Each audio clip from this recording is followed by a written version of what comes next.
Salut les amis, donc aujourd'hui on va faire un peu d'isolation, donc notamment les portes de garage, car j'en ai un peu marre d'avoir froid dans le garage, donc je vais mettre des plaques avec de la colle et spray pour pouvoir isoler comme il faut pour être bien dans mon garage. Allez c'est parti, je vous montre ça.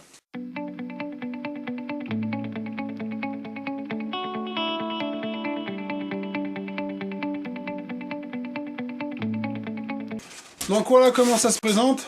C'est des plaques, bon là elles font 60 de largeur par 125 de hauteur. Donc j'ai pris ça au Brico Dépôt hier. Elles font aussi 20 mm d'épaisseur, donc je pense que c'était le minimum pour pouvoir isoler. Et j'ai acheté du mastic colle polyuréthane. Il y a beaucoup de gens qui doivent connaître. Ça colle surtout la pierre, le fer, le bois, c'est vraiment pratique. Hein. Et du coup, j'ai pris ça parce que le vendeur m'a proposé des kits spéciaux pour portes de garage comme ça, qui s'achètent une trentaine d'euros à peu près. Et en fait, quand j'ai vu l'épaisseur, j'ai fait non, laisse tomber, ça fait quoi 5 mm, donc je me suis dit non, c'est pas la peine, ça isolera rien du tout. Donc il m'a plutôt conseillé des plaques comme ça et les coller sur la porte de garage. Donc ce que je vais faire maintenant, je vais nettoyer ma porte de garage pour vraiment que ma colle adhère quand je vais mettre mes plaques de polystyrène. Hein.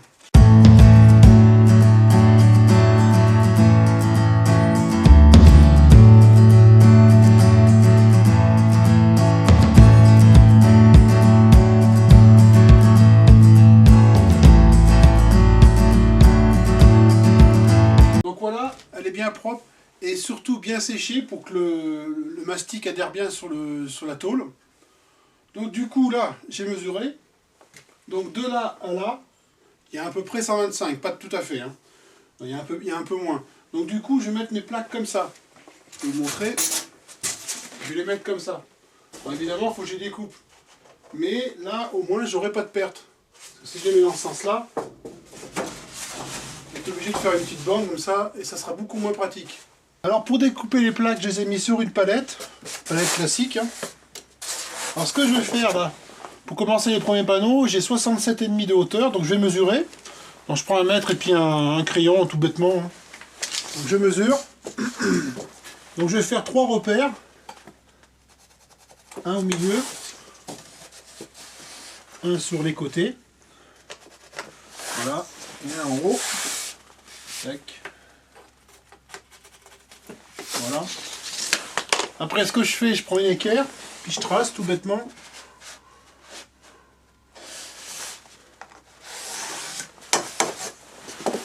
Je trace en haut, je trace en bas. Après je rejoins les deux.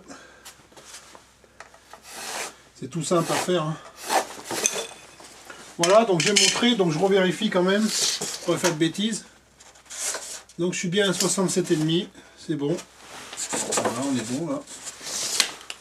Je prends un cutter, donc je conseille quand même une lame neuve, hein, c'est quand même plus pratique. Et ce que je fais, je vais couper sur la palette comme ça. Je vais tenir, hop. Voilà. Et là ça coupe tout seul, comme c'est du polystyrène. C'est vraiment facile à découper, c'est comme ça rentre comme dans du beurre. On passe plusieurs fois. Tac, terminé. Voilà, on a une coupe propre. On va l'installer maintenant pour voir ce que ça donne. Donc je vais essayer ma plaque que j'ai coupée. Ça force un peu, mais c'est bien, nickel. Voilà, donc c'est nickel. J'ai plus qu'à coller derrière. Puis ainsi de suite, on découpe. Donc voilà, là, j'ai commencé à faire des serpentins. Donc ma plaque s'arrête là. Donc moi, je fais des serpentins, comme ça, c'est plus pratique, ça adhère mieux. Donc je vais continuer.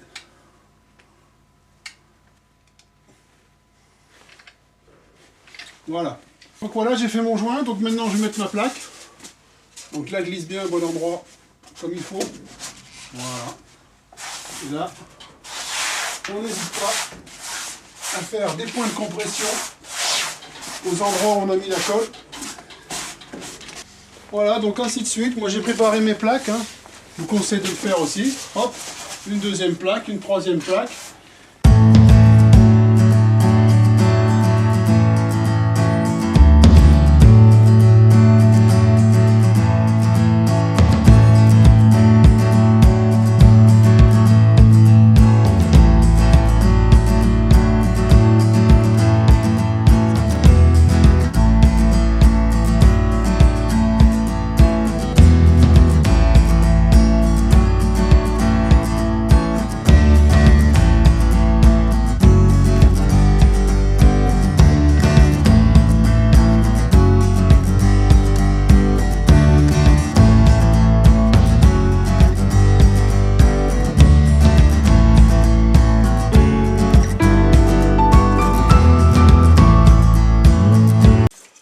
Donc voilà ce que ça donne.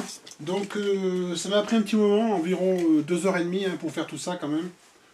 Donc là j'ai bien jointé, hein, c'est impeccable, bien isolé. Il reste quelques petits trous là que je vais boucher avec un petit pot de colle. Donc voilà comment isoler une porte de garage. Voilà, cette vidéo est terminée, j'espère qu'elle vous aura plu. Si c'est le cas, comme d'habitude, un petit pouce bleu et puis abonnez-vous à la chaîne Vie Pratique des Outils. Vous pouvez poser des questions, laisser des petits commentaires, ça fait toujours plaisir. Donc en attendant, je vous souhaite une bonne semaine les bricoleurs. Au revoir les bricoleurs!